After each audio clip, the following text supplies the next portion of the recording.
So shall we say action? Do you want to say action? Okay. Action. Hiding my to the Kaiako podcast. My leaders for leaders being pod to you.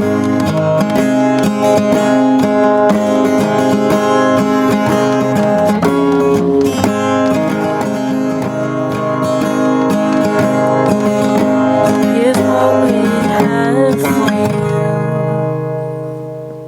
Kia ora, welcome to the Kaiako podcast. You're listening to part 2, or part B as I called it last time, because I went for letters.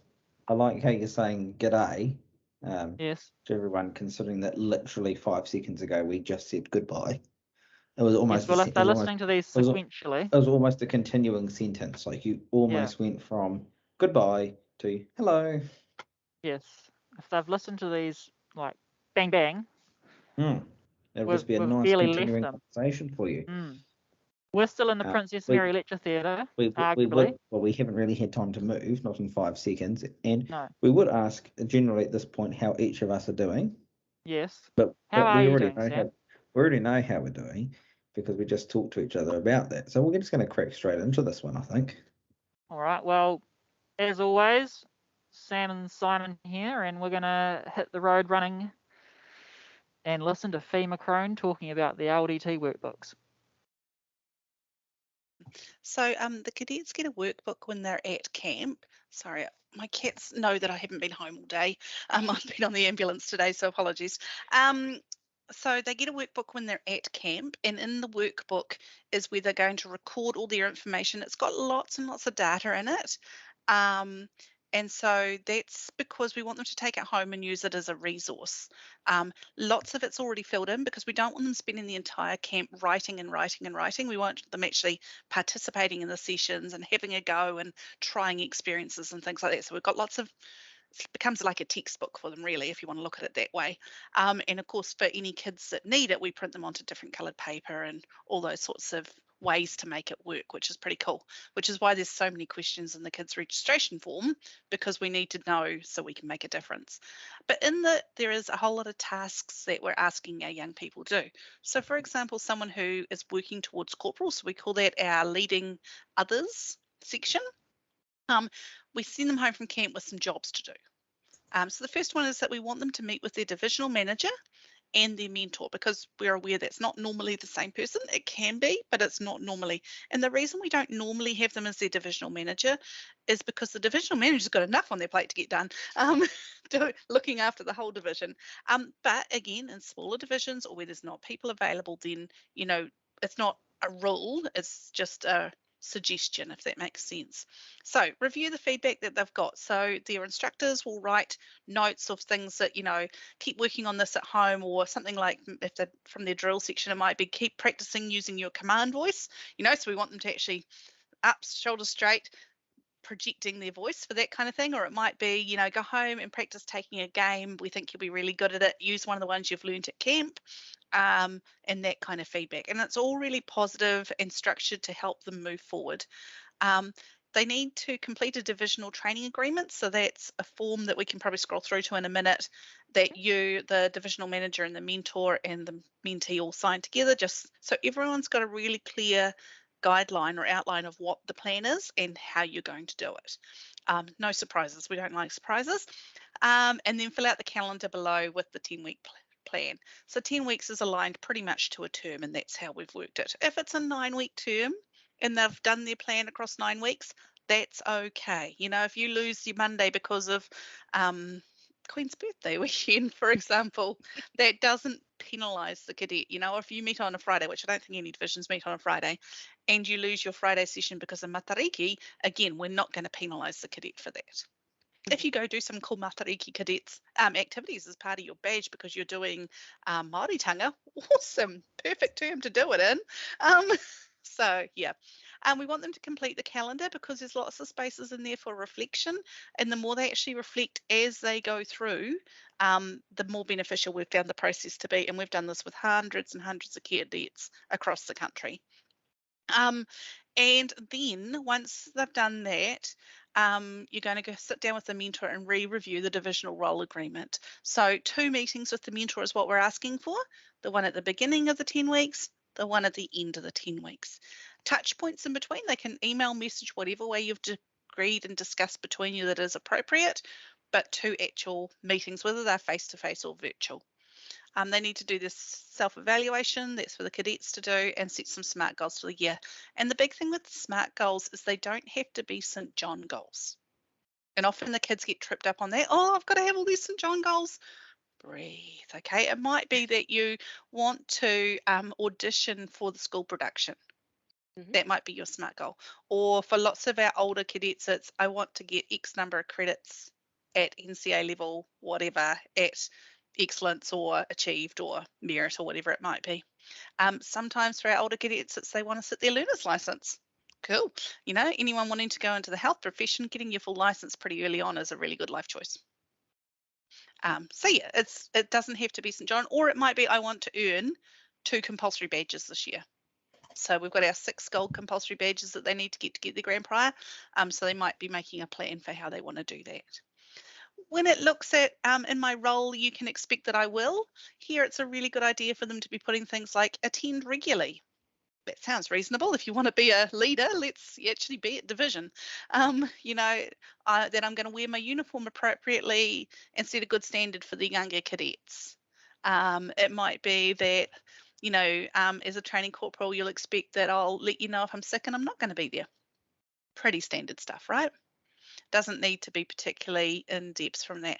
Some specific duties they'll complete as part of their training. So from camp, we want them to come home. We want them to lead games and icebreaker activities, that sort of thing. We want them to be able to lead parade and have a go at doing that. And we want them to be able to help to teach a lesson to junior cadets. So for our corporals in training, they're looking at delivering 1 lesson, so 1 night's worth of training. 2 penguins, blues or greens, doesn't really matter which level. Penguins are the easiest ones to plan for. Secret squirrel. Next easiest is green. And so we want them to deliver that unit that they've planned and be part of that team planning process as well. What are some things they might expect from the mentor? Any ideas from you guys? Honesty for a start. Good, yeah. Clear communication. Yeah. Yeah, I think probably just following up with them as well and making sure they're on track and what roadblockers they've got, or what roadblockers we can see that they possibly can't. Because we all know those kids that take on way too many things, right? Yeah. Yep. Awesome. Cool. So all of that kind of stuff. And it's going to be different for every mentor and every mentee. From divisional training, what do they hope to get out of it? Most of them put under number 1, they want their promotion. Fair enough. I want to develop my leadership abilities. I want to be a really fun NCO in training. And then this one gets signed by the divisional manager. All pretty straightforward. So this is just some training plans. So, you know, there's that first meeting that we talked about. So when did you plan to do it? Did you do it? Put a tick in or put the date in that you actually completed it. Then at division, yeah. Can I just stop you? Yeah, just of course. back though, you were saying that there was a calendar thing that they had to fill out. We haven't got to it yet. Oh, okay, that's good. I thought Still this was scrolling. okay, Yeah. it's all good. I'll stop now. No, good question. Please do ask. Then where it says you must be observed commanding and instructing a small group in drill, this is by an observer. So it can be a senior cadet or it can be a leader. It doesn't have to be your mentor and it doesn't have to be your divisional manager. Okay. Work in partnership with another leader to plan that lesson for penguin, green or blue, and you should be teaching some of it.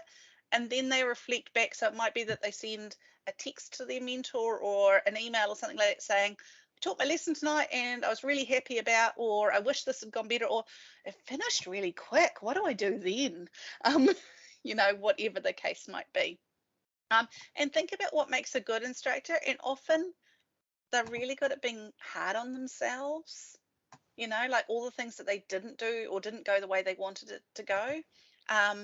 And so, you know, part of the mentor's role is to help them turn that around and to go, okay, so it went a bit quicker than what I wanted, but I had another activity, or I had a game plan for when we got through everything, or the penguins couldn't concentrate as long as I thought they should.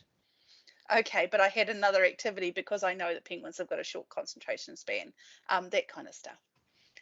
We want them to facilitate and run a game session. And again, a peer can observe this. So it can be another one, another gold cadet, another NCO in training.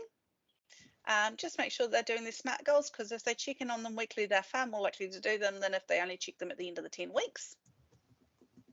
Then 2 weeks in, do a check-in. Just, you know, that message in that 2-week check-in tends to tie in with them delivering their lesson. And then 10 weeks in, make sure that they've done everything that they need to do to get to the end. Then we've just got a little bit of a spot to put in how your meetings went, a bit of a record. Again, we're not looking for a novel here. Bullet points are completely fine. And make the cadet write it if you don't want to write. Easy. You know, if they want to draw pictures, draw pictures. It doesn't have to be, you know, written. Whatever's all good. And then this is where they're going to record what they thought they did really well and what they think they can do better and what makes a good instructor. And then what can you do next time you deliver a lesson? Can we just go back a little bit, Hadassah? So that plan moving forward is for what will you do differently next term when you deliver a lesson, or next time you get to teach a group. And you might go, oh, I might actually make sure that I've got more resources and another activity up my sleeve. Or, you know, I might cut out 12 sets of materials, even though I think I've only got 10 cadets coming because someone might bring a friend. That kind of stuff. Then the person who, and this is a little bit of an error here actually, because the feedback here in the game session really should be from the person who observed them, but there's a wee whoopsie in the book. That's okay. Never mind. Carrying on. Moving right along. Then this is self-evaluation for the NCO. So again, bullet points are completely fine here. They don't have to write a novel, but hey, if they're a cadet who likes writing a novel, if that's their thing, go for it. And where do they see themselves fitting in? And then what are their SMART goals that they want to achieve over the next 12 months? And then here's our calendar bit. So this is where they're going to put, what have you been working on each week across your 10 weeks? Does that kind of make sense, Kathy? Do they fill that out before? Is that their plan for the 10 weeks, or is that what they actually achieve in that week? That's what they've done each week. So Okay. what they come home with a lesson that they've planned. So hopefully they've talked to their divisional manager and they've gone, right, okay, next term we want to deliver Māoritanga, and we want you to deliver in week 3 a lesson on weaving, cool, to the Greens. And so they'll come to camp, they'll plan it, they'll work out which assessment criteria it meets and how they're going to assess it. So we're going to assess it because we've got a finished product. Yeah. You know, and then they also have to plan for what resources they need. Okay, so I need to get some flax to be culturally appropriate. It needs to be cut by someone who's, you know, not menstruating or anything like that. And I need to dispose of it appropriately afterwards back underneath the plant to keep nurturing the plant. And so they've gone through all this process, because what we really encourage them not to do is to text you at 5:30 and go, hey, I need some flax for division tonight. Because that doesn't end so well. So yeah, so they'll get taught all those skills while they're at camp. Okay. For our sergeants in training, so leading teams, they have to plan an entire term. And then for our cadet leaders in training, so leading changed cadets, they have to plan for the entire division for the whole term. So sergeant training's planned for, say, the blue group for the whole term. The cadet leader has planned for the whole division for the whole term. Okay. And when you've got a cadet leader, your life is real simple as a divisional manager. Oh, 100%. What do you do if you've got more than one going for it? Yep. So you bring them together and you go, okay, well, if you're going as a sergeant in training, you plan for the blues, and I've got another sergeant in training, they'll plan for the greens. And then all you've got left is the golds to worry about. Easy peasy. So I've got 2 cadet leaders and 2 sergeants and 1 corporal. How lucky are you? So 1 cadet leader for term 3. 3 and 1 for 4, is that one all right? for term 4. Okay. Yeah. 2 sergeants in training, did you say? Mhm. So 1 working with term 3 and 1 working with term 4. Okay. Yep. Cool. Okay. And it's not saying they can't help in those other terms, Yeah. but that's going to be their main focus term. And then did you have any corporals? Sorry. Yes, just one. Yep. So she or he, they can They- do yeah. 1 unit within. So say your sergeant training's planned for blue, get your corporal in training to plan for green, but all within the Okay. same badge that you want to deliver. Okay. Does that help? So Yeah, you've that got the does. rest of the year sorted. I have. That's great. Shannon, look at you go. It's awesome. Yep. This is why we train the cadets, to make your life better. It's great. Just a Um, quick jump in here for Fee, yeah. sorry. So there's a column here that says unacceptable. We are looking at moving this one away just because we rather have the one that says improvement needed rather than unacceptable. So that's just a little something that hasn't changed. So I'll pass it back to Fee. All Cool. good. Thank you for that. What was I going to say? Yeah. And so here it's 2 ticks, minimum of 2 people observing across 2 different times, and it can be a manager or a mentor. So what that means is the divisional manager can ask someone else to do this, preferably not a peer though. Mm, It's easier if it's done by a leader. But hey, look, if your area committee came in to visit, you could ask them to tick it off for you or something like that as well. So you got absolutely. options. Yeah. Are they up to a nice drill standard? Have they got good self-discipline? Can they stand on parade the way they're meant to? Do they get involved in the divisional? Or are they a team player? Are they participating? Do they show leadership? And remember, leadership looks different, and we talk about that at camp as well. Like leadership can be the person who's running the kitchen, making sure everybody's fed. Yeah. Leadership can be the person that's up the front running things. Leadership can be the person who makes sure all the resources are ready so people can actually enjoy and participate in things. Leadership can be the person who makes it possible for other people to come. Yeah. Definitely. Then once they've got all their bits and bobs, now it says cadet has achieved required badges. This can be waived at the discretion of your AYM or DYM. Because we know that sometimes, and particularly over the last 2 years, it hasn't been possible to deliver everything we want to deliver. And there's a lot of gold badges that, cadets are waiting for because, for example, gold first aid, they have to be over 15 and they have to attend a course run by the clinical tutors. So, we know that there are some things there, so that's not hard and fast there. They do need to command a divisional parade, but hopefully they're going to get lots of time to practice that over their 10 weeks. And my recommendation would be if you've got multiple cadets going, okay, one takes the parade at the beginning of the night, one takes the parade at the end of the night, and they take turns and swap around so that, you're getting opportunities to do all the different bits and bobs. Have they represented their division at a regional event? Well, guess what? It's a regional camp. Da, da, da. We're good to you. And then there's a position description to sign as well. Then just keep a record of meetings. So even if it's just the dates that you met and how, just pop that into this bit here. And then it gets signed by the divisional youth manager, the mentor, then the district youth manager, and then It's a lot. with your promotion paperwork. Mhm. Does that kind of make sense, team? Well, it's good to find out a wee bit more about the LDT workbooks there, Wilson, wasn't it? Absolutely. Hi, Dom. I'm pretty sure that's not what it says. Isn't it good to I'm have pretty Dr. Ashley certain- Bloomfield with I'm us? pretty certain that it's mirrored, and so you needed to write it backwards. I did write it backwards. Well, it hasn't worked. Well, I tried really hard. Have you got it round the wrong way? I don't think You're holding so. the cup the right way. It's mirrored. Whatever it is, it's mirrored. You want to say g'day to Dr. Ashley Bloomfield in the background there? He's leaving shortly too. For now, thanks for listening to another episode of the Kaiako podcast. We thank all our loyal listeners, all your newbies. Great don't to have forget- you. Don't forget the competition that's running. Yes, you want to go over that again quickly before we leave? Yep. So the idea is that you're going to email us at Kaiako Podcast, no dots or spaces or anything like that. Kaiako Podcast at stjohn.org.nz. It's on there. If you can zoom in, see Yep. it. The blurry thing's not working too well. It's right there. Anyway, Kaiako podcast at stjohn.org.nz. Tell us what you like about the podcast and what you'd like to see in the future.